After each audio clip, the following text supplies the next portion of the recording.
On February 16, 1923, archaeologists unearthed the tomb of Pharaoh Tutankhamun. News of the monumental discovery spread rapidly, drawing Egyptologists and treasure hunters to the region. One such researcher, Hamilton Wright, spearheaded a massive 10-year cleaning project on the Giza Plateau. The project culminated in 1935 with the discovery of a vast underground tunnel system. Wright remarked about the find, "We have discovered a tunnel system used by the ancient Egyptians 5,000 years ago. The tunnel passes beneath the road between the Pyramid of Khafre and the Sphinx. From these underground passages, we have uncovered a series of chambers descending as deep as 38 meters, along with spacious courtyards and other voids." This discovery led to numerous articles in the news and academic journals. However, towards the end of the same year, Egyptian authorities imposed a publication ban on news related to the underground tunnels. The story abruptly vanished, leaving a lingering question. Was there any validity to these claims? Let's find out together. During his journey to Egypt in the 5th century BC, the Greek historian Herodotus wrote that a priest showed him a mysterious underground labyrinth, stating, "It's hard to believe this was made by humans. Near the corner where the labyrinth ends, there is a 73-meter-high pyramid with carved animal figures and an accessible underground passage." The priest also mentioned that these underground chambers connected the pyramid to the pyramids in Memphis. The Memphis he referred to is known today as the Giza Plateau. 800 years later, the Syrian philosopher Iamblichus wrote about his observations of an underground tunnel system accessible through the body of the Sphinx. According to him, there were passages in the Sphinx's belly leading to the underground part of the Great Pyramid. The lines of these passages were so cleverly drawn that setting off without a guide made returning to the starting point impossible. Could these truly be accurate? One person who claimed to know the answer was Edgar Cayce. Born in 1877, Cayce was an American psychic known as the Sleeping Prophet for making prophecies while asleep. Throughout his life, he made thousands of predictions, and like every psychic, he was wrong on many occasions. On the other hand, many of his prophecies came true during his lifetime. Therefore, he kept a full-time secretary by his bedside to write down everything he said. Some of Cayce's eerie predictions included, he predicted the stock market crash in 1929, and it happened. He foresaw the deaths of 2 American presidents, the rise and fall of Hitler, the collapse of the Soviet Union, that the 44th president of the U.S. would be black, and even his own death when he said on January 1st, 1945, that he would be buried within 4 days. He died of a stroke 3 days later. One of his most controversial prophecies concerned the Sphinx. Cayce claimed that beneath the Sphinx's front paws lay a hall of records containing the true origins of humanity, and that scientists would find this hall perfectly preserved in the 1990s. Considering he said this in 1932, 3 years before Hamilton Wright announced the discovery of the tunnels, it can be said that he made a bold claim. Cayce also stated that the Sphinx wasn't 4,500 years old, as scientists believed, but rather built around 12,000 years ago, in 10,000 BC. According to mainstream scientists, the Sphinx was constructed in 2500 BC.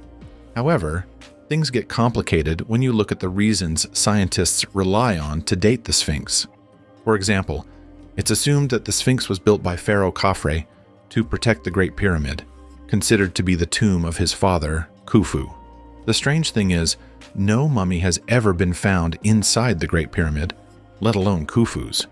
Proponents of this theory point to a well-preserved statue of Khafre, saying its face resembles that of the Sphinx. A closer look reveals that the faces belong to 2 entirely different individuals. The most defining feature between the faces is the angle measured from the corner of the lips to the corner of the eye. The angle on the Sphinx's face is almost twice the size of Khafre's. Finally, in the 1850s, a French archaeologist discovered a stone called the Inventory Stela. On the stone, a record was found indicating that the Sphinx, struck by lightning, was repaired by Khufu. But Khufu is Khafre's father, and should have been dead when the Sphinx was built. So, when you think about it, everything known about the Sphinx is based on, at best, second-hand evidence. The biggest unanswered question is how they built the Sphinx. even if they did construct it in 2500 BC.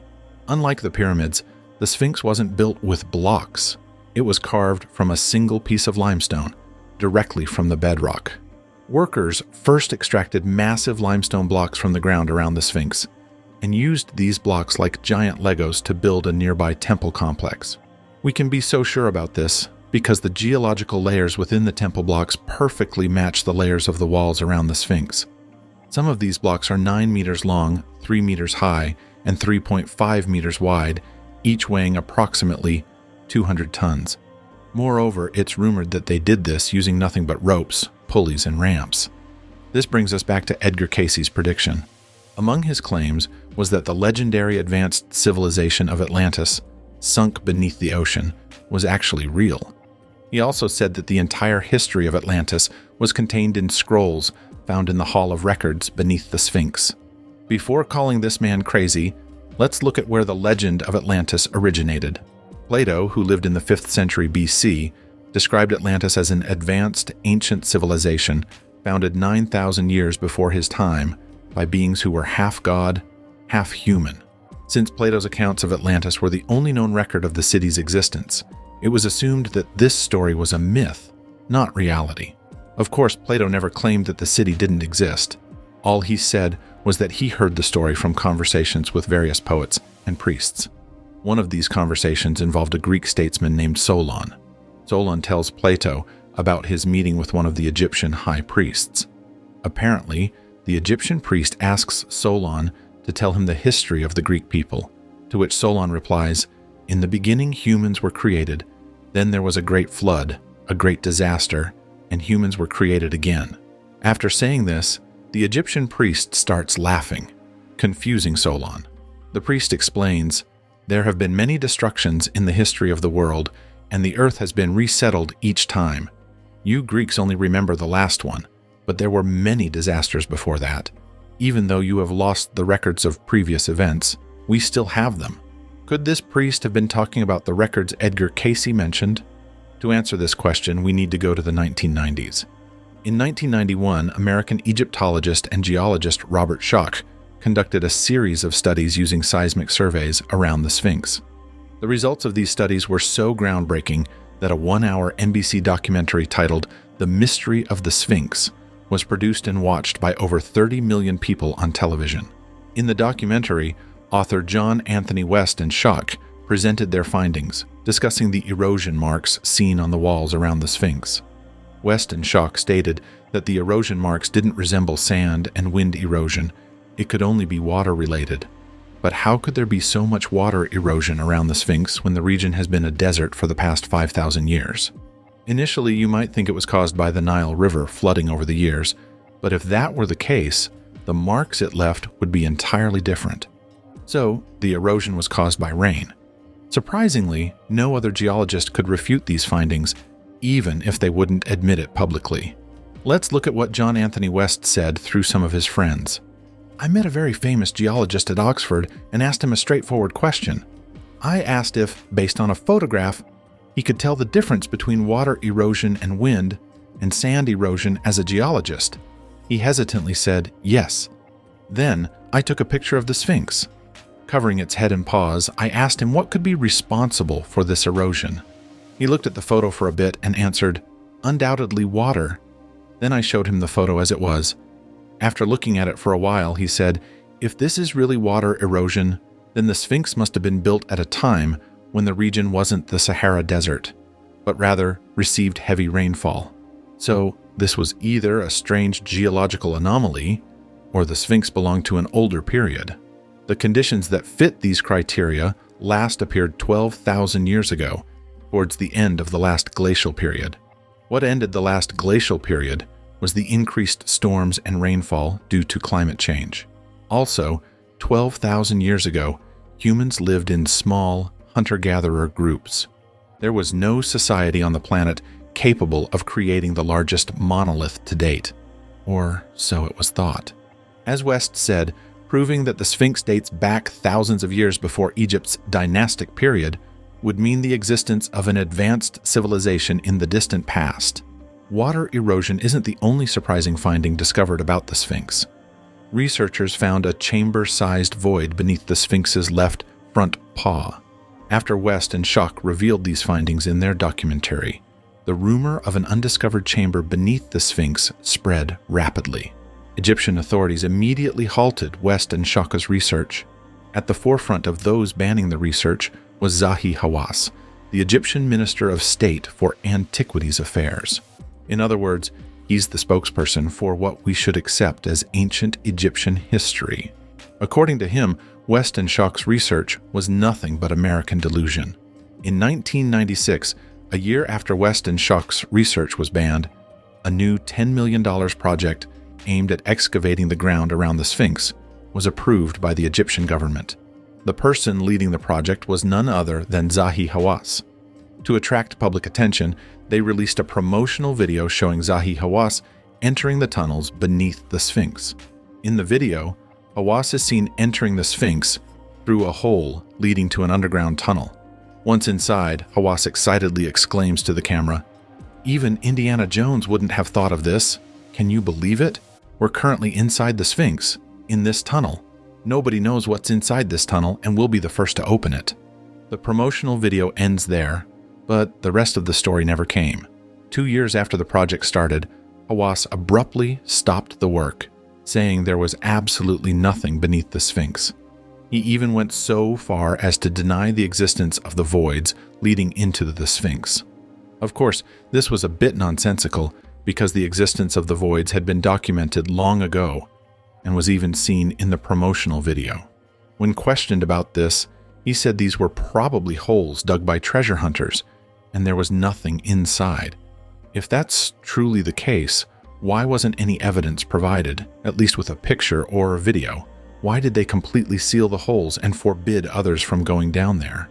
With so much evidence to the contrary, what was their reason for insisting that the Sphinx was built 4,500 years ago, in the 90s?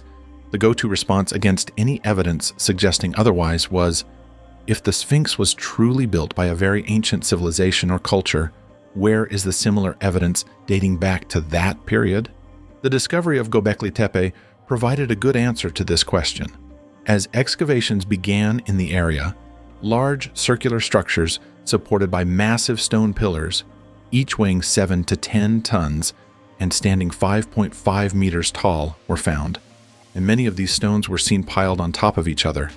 The strangest thing was that all these structures seemed to have been deliberately buried in the ground, as if to protect or hide them.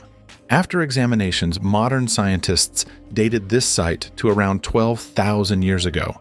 This means this area predates ancient Sumer, the invention of writing, and Stonehenge by 6,000 years. In other words, the time between the construction of Göbekli Tepe and Stonehenge is the same as the time between the construction of Stonehenge and today. This makes Göbekli Tepe the oldest known megalithic site in the world. That's not all. Many of these stone pillars have three-dimensional animals carved outwards with extreme precision and detail. All of this was created at a time when the most advanced form of art consisted of pictures drawn with mud on the sides of caves. It's also believed that these pillars represent interpreted versions of humans because many of the upper parts have facial carvings. In short, if Göbekli Tepe emerged during this period, then the Sphinx could certainly have been built as well. The construction dates of both sites perfectly coincide with the end of the last glacial period. So, even if Plato made it up, it was odd that he chose a date that aligns with evidence of a terrifying rise in sea levels. Of course, Zahi Hawass didn't agree. On April 15, 2015, Hawass was invited to an academic debate with Graham Hancock, the author of the book Fingerprints of the Gods, which made Göbekli Tepe well known, and things took a turn. The hall was filled with academics and Egyptologists. Hawass got angry when he saw a slide featuring Robert Bauval, who dated the Sphinx back to 10,500 years ago. In a fit of rage, he said he would leave the hall if Graham Hancock mentioned Bauval again. During the Q&A session, when a question about Göbekli Tepe was asked, he fumbled, using unprofessional phrases like, "I think, in my opinion," and after a while retreated to the back of the hall. This led to suggestions that Hawass might have deliberately avoided the question about Göbekli Tepe. This incident raised questions about Hawas's credibility as a scientist and the extent to which his views influenced scientific discourse. Overall, the event didn't go as planned due to Hawas's outburst and refusal to debate with Hancock. What could be so shocking that it would require people to go to any lengths to cover up the truth, even denying scientific data to fit their own views? It's believed that Zahi Hawass is one of many people tasked with maintaining this prevailing narrative. For over 100 years, there have been rumors of an Egyptian mafia controlling the flow of information regarding Egypt's past. One of these rumors dates back to the 1830s, just a few years after the Sphinx was unearthed. A team of French engineers discovered a door leading underground while conducting research on the land around the Sphinx.